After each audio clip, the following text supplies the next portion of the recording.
coisas que ninguém esperava praticamente estão acontecendo aí no mundo. Inclusive, a grande vitória da direita na Argentina, que mobilizou muita gente, né? Já que a gente parou de pensar nisso, vamos ter uma análise. Que Sérgio Massa teve um financiamento muito grande para sua campanha e mesmo com esse financiamento acabou não ganhando. E um milagre aconteceu que a direita resolveu ganhar a Argentina depois de muito tempo aí por um governo de esquerda, né? E vamos lá, já que Javier Milei ganhou as eleições na Argentina, como que vai ficar a sua espécie de mandado? Quais foram os primeiros passos que ele fez? E aliás, Lula e Bolsonaro juntos. O que pode acontecer com isso? Bem, Henrique, se você é novo aqui no canal, vou te explicar o que está rolando na Argentina e até mesmo o que vai interferir aqui no Brasil. Então já chega aí deixando o like, compartilhando e se inscrevendo no nosso canal para não perder os conteúdos. Então se você já fez isso, sem mais enrolação, vamos entender essa situação toda que está rolando, tá? Para quem não sabe, a Argentina tem aí eleições primárias e depois é realmente a eleição que decide o que vai acontecer, né? O que a gente pode comparar praticamente aqui no Brasil não é igual, é uma comparação com um segundo turno, se a gente fosse olhar assim, tá? Mas vamos lá, gente. O que aconteceu? Foi inesperado que Javier Milei, né? Na verdade inesperado, mas um pouco esperado, já que ele havia ganhado na primeira, nas eleições primárias, e agora ganhou como presidente da Argentina e vai tomar aí a posse em 10 de dezembro.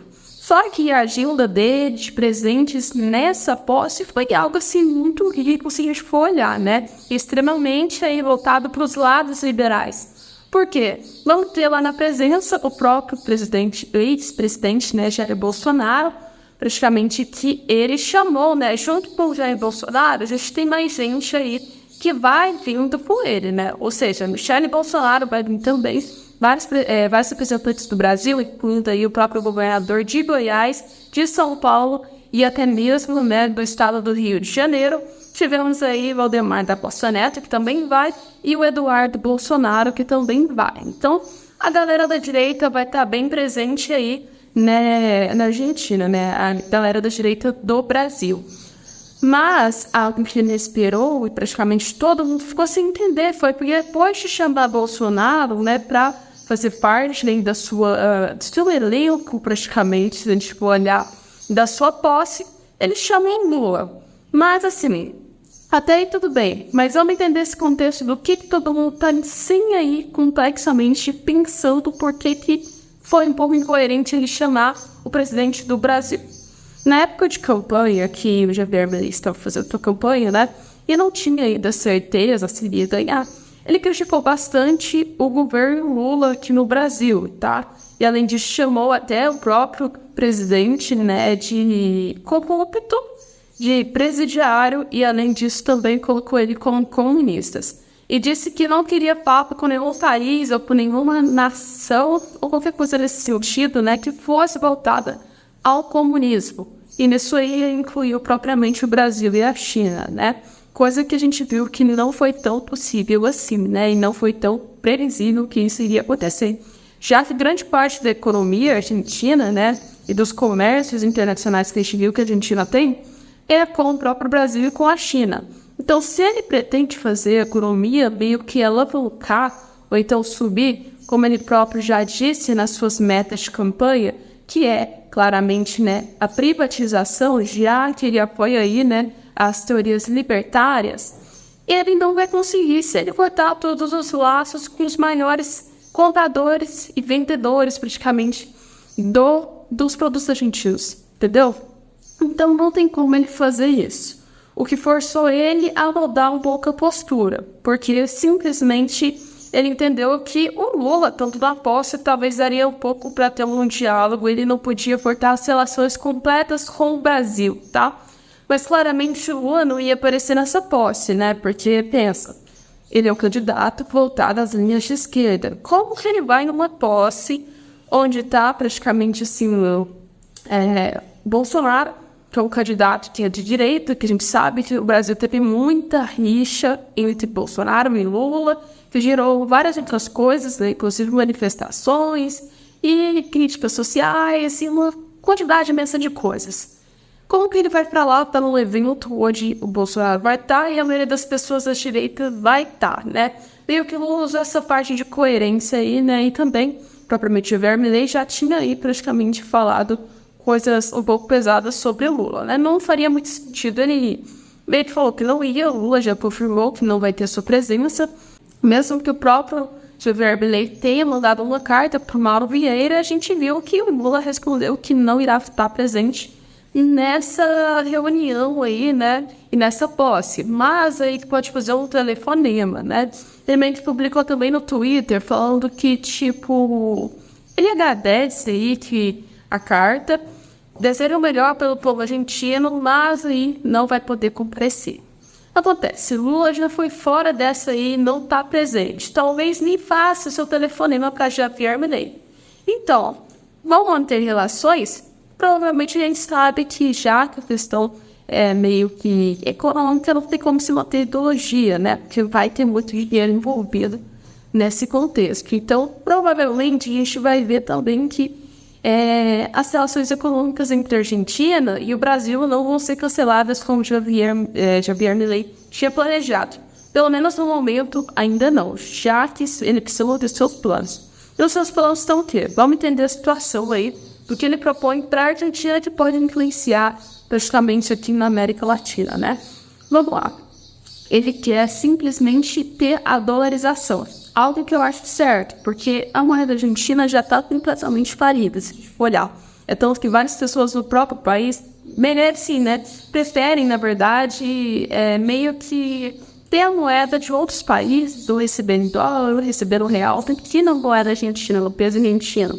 Porque ele é muito desvalorizado, não vale para fazer nada, então é uma moeda que dá para recuperar muito.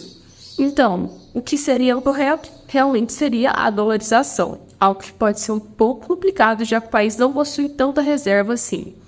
Por outro lado, ele quer também o fechamento aí do Banco Central, algo que também é bem complicado e pode gerar alguns tipos de problemas, porque o fechamento do Banco Central da Argentina meio que significa que o país não poderá fixar as suas taxas básicas, tá, de juros, ou seja, os instrumentos, se a gente for olhar tradicionais para tentar conter, né, meio que essa disparidade de preços, pode gerar muitos problemas aí para a nação, já que o Banco Central, e com o fim dele, né, em tese, o governo também estaria adicionando aí mais instituições, precisaria emprestar então mais recursos para outros bancos para ter esse fim. Então, resumindo, não tem como aí praticamente ele fechar o Banco Central, que uma vez por todas possa ter consequências. Mas que é possível? É possível, sim, ele conseguir fazer isso. Por último, o que fez, assim, praticamente ele bombar a sua campanha tão completa foi fácil aí da privatização de vários setores, incluindo educação, saúde e praticamente segurança, né? Que são os setores que o Estado praticamente toma conta na Argentina, no Brasil e alguns outros países que a gente vê e tem uma grande estrutura estatal. Algo que já era plano aí se a gente for olhar, né, praticamente do peronismo argentino, que tinha aí, né, uma grande quantidade de coisas estatais e que vem percorrendo aí por longo tempo, não tinha sido aí nenhum cogitado em exterminá-lo até hoje.